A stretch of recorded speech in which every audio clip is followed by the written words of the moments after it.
Welcome to today's podcast. This time, we're changing from Europe back to the North America side, to Florida in Windermere. I had to wait a long time to get my guest on the microphone, but it's worth waiting for him. And I'm so glad having Cole Bridge as guest here. Welcome, Cole. Thanks, Juergen. How you doing? Fine. How are you? Doing well. Yeah. If you're looking on your background, which the listeners couldn't see, we already maybe can a little bit share the secret behind John Strelecky, as that's one of the background. And the secret behind John Strelecky is Cole Bridge. Yes, I have a beautiful African background with some elephants walking across because I'm a huge adventure traveler. As John, and I think that is important to have the same interest like John to do that. Yeah, 100%. Why it happens that I have you as guest is 3 years ago. It's already 3 years ago, or close to 3 years. We crossed our paths as the universe decided that I can have a podcast with John Strelecky. And the response from John was, please organize a meeting with Cole. Yeah, it's crazy to think that was 3 years ago already. Wow. Yeah, it was so a nice experience having John in my podcast. And so maybe we should do it again, Cole. But now let's talk about you. You have a big box of experiences of life already with John. There's more than John part. For me, interesting is you're starting in the food and beverage industry first, and then entered marketing and marketing consulting area with your own company. And somewhere you crossed as well the path from John Strelecky. And how was it? Was it from your career plan already from the beginning? Yes, I will be the, how you call it, manager from John Strelecky? Yeah, like the brand manager, PR agent, kind of all the above now. So we'll dive into that in a bit. But yeah, so I'm 25 years old. I'm the CEO and founder of Cool Blue Solutions, which is a marketing consultant agency. And our focus is really helping brands that are doing positive things in the world to help them succeed in marketing avenues. At a very young age, I started working 15 years old in a concession stand at a water park and kind of just flipping burgers, dunking in fries into the fryer, kind of just nitty gritty work. And by the time I was 18, I was running the entire water park's food operations. So that was a super cool experience. And I got to learn how to manage people and kind of be a leader of a team. And then that led me into when I was 19 at university, I did an internship in China, working for a digital marketing agency there. And it was a small agency. There were 4 people, me being one of the 4. And that really opened my eyes to how cool and agile a small marketing firm can be. We would think of an idea one day and we'd be executing it that afternoon. It was so rapid and so quick. And the clients they were working with, contrary to my initial belief, weren't small. They were big clients, big, huge clients that wanted to work with a specialized agency that could adapt very quickly. So that kind of opened my eyes into what's possible. And coming out of that experience, I started my own marketing company here in the States. That was my sophomore year of college. So I was 19 at that point, going on to 20. And I kind of just managed my marketing company those 2 years while I was waiting to graduate from university. And in those 2 years, I was contacting tons of brands that matched my fit of making a positive difference in the world, John being one of those. And I started to intern for him. And in the initial meeting that we had, I brought a portfolio of ideas for John, and he was super wowed by that. There were things that we could start executing right away. And basically after that meeting, I started interning for him. Cool. And it was the Aspenlight, I think, the publishing agency where the books are sold. Yeah, that's his company here in the US, Aspenlight Publishing. That's cool. And then you are now the man in the back. No one knows, only the ones who have to get a meeting with John. And it's a huge change, I think, from selling hamburgers and hot dogs and to organizing all the trips and live sessions in the world where people trying to get a seat to see John and make a photo with him. What is your experience with that? That is a huge workload and responsibility to as well safeguard John, or? Yeah, I mean, it's definitely a big responsibility, but I think the opportunities that I had earlier in my career to work in the food and beverage industry really allowed me to gain the base level, the foundation of what I needed going forward. It taught me more about work ethic. It taught me sometimes you need to do the nitty gritty work in order to enjoy the benefit of all that. So without that experience, I would definitely not be the person, the man, or the person behind John Strzelecky's brand today. And I think you have the same philosophy as John, looking on nature and humanity and doing the things you have that are not feeling like a job. Yeah, yeah, and that's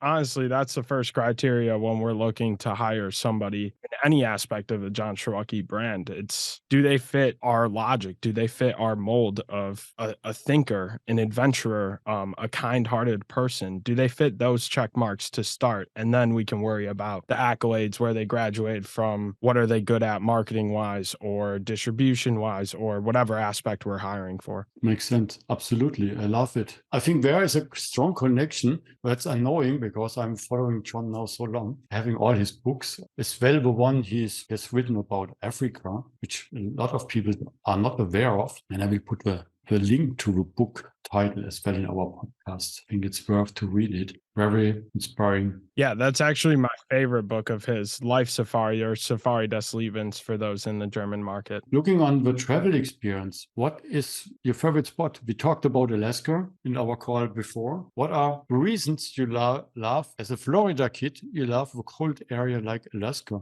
or then Africa?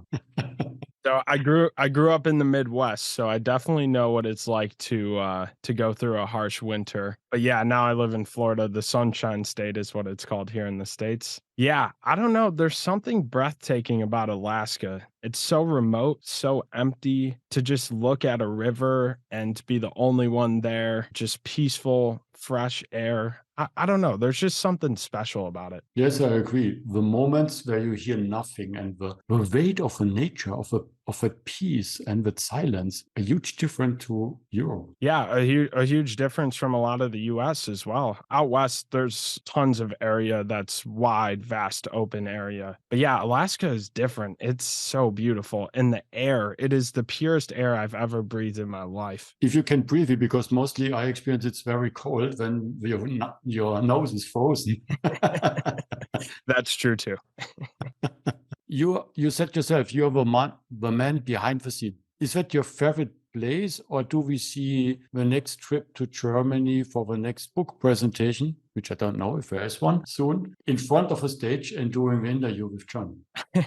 I don't know. I don't think I'll ever be the man on the stage. I love what I do. I love that what I'm able to do behind the scenes help facilitates lives changing across the world. I think everybody has genius within them, and I would be doing a disservice if I wasn't sharing some of the learnings that I've learned along the way. So it's a balance of those two items, I would say. And I think it's great that you know it already in your young age. And I can only congratulate John to have you there on that place, because for me, the man or the woman behind the scene are the most important one in all as well companies. They're mostly not as much appreciated, but without them, the man on the show cannot work and perform. Yeah, and that's what I think the general person doesn't realize when they're just watching on stage. They don't understand how many people facilitate behind the scenes, and there's many people in the John Strelecky team other than just myself that have helped facilitate so many incredible things that we've done. And really, it's John who built that relationship, that structure, and allows that to facilitate all the way out to him on stage. To, we just did a book tour last year in 2022 where we went to 10 cities in Europe, and all of that could not be facilitated obviously without John. But yeah, some of the nitty-gritty work in the back end, it's hard work. Yeah. And I have the book from the first start in Germany, in Hamburg, with the signature from John.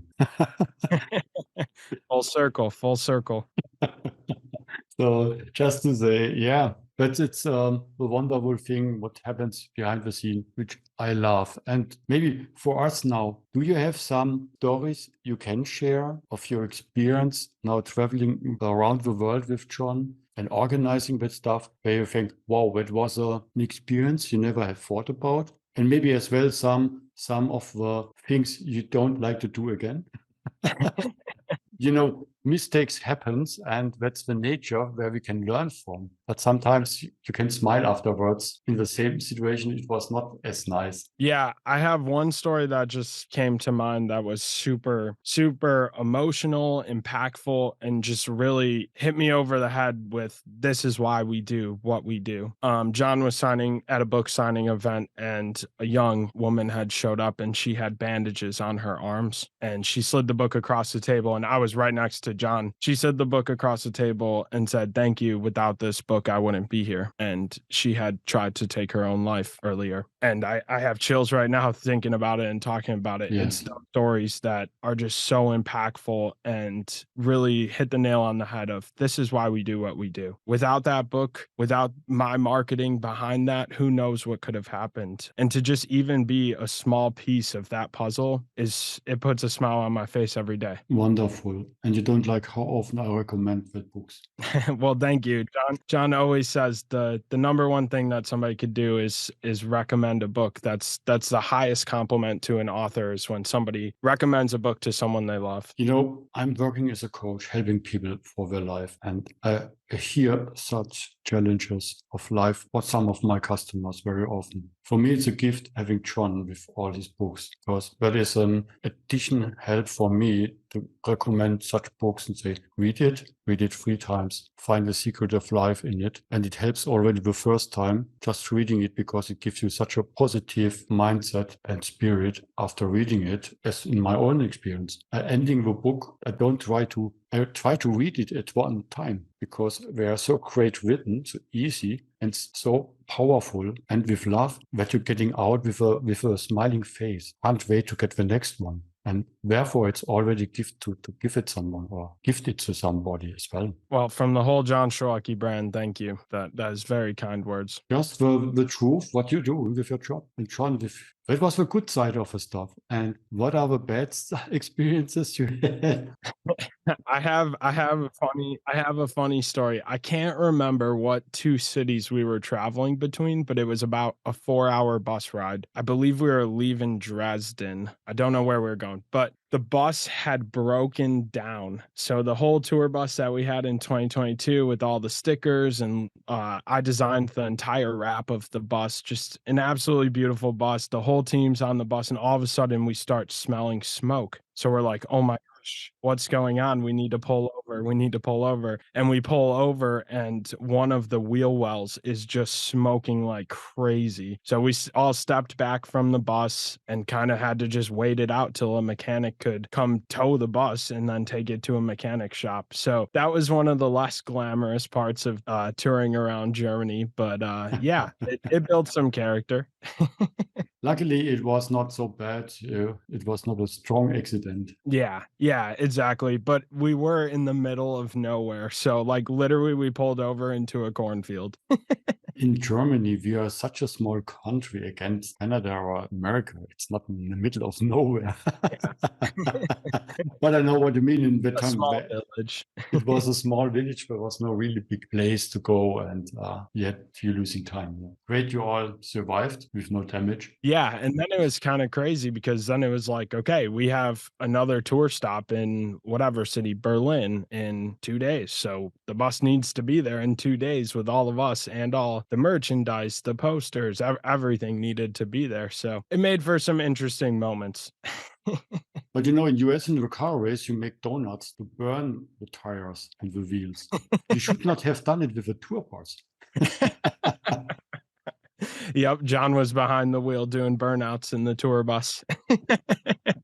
What can companies expect if they like to work with you? As you said, you're helping them to make more sustainable or great marketing. Yeah, I think above all, they can expect a hard work ethic. That's something I truly pride myself on. I'm a bulldog. I will work harder than anybody. Which means they have to work hard as well to compete with your speed. Yeah, for sure. I used the term agile and adaptive at the beginning when describing working in a small marketing company purposefully, because that is truly what we are. We're going to see an opportunity and and we're going to go for it right away. Cool. And if you're looking on the next phases, I assume you're already preparing the next trips, looking as well on one of your biggest customer, obviously, is John, one who is leading a lot of your time in lifetime. Is there something you can already spoil or say, where do we see you soon? Yeah, actually, you could see us at the Greater Festival. It is at the end of July. It's in Cologne, Germany. Yeah, John's going to be speaking on stage, so I will certainly be there. We'll have a huge booth with cafe themed stuff.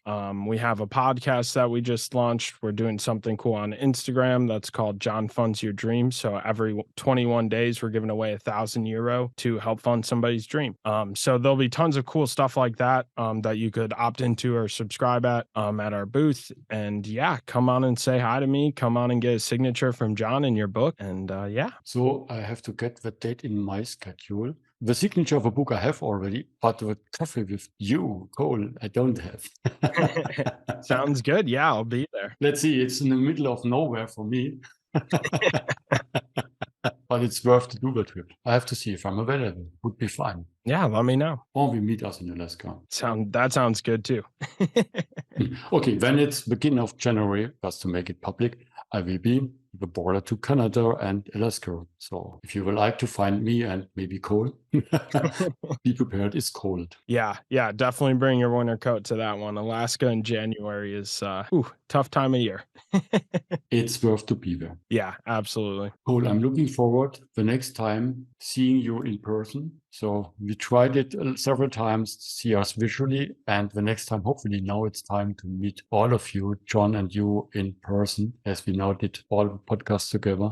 Thank you so much for having you and sharing your experience. I wish you a great, wonderful time. You have with much more life experiences in nature and with John and everything you do. Thank you so much for having me on your show. And thank you for all you do to make the world a brighter place. That's all we can do and contribute, but it's a much nicer place to live and enjoy. Absolutely. Thank you, Cole.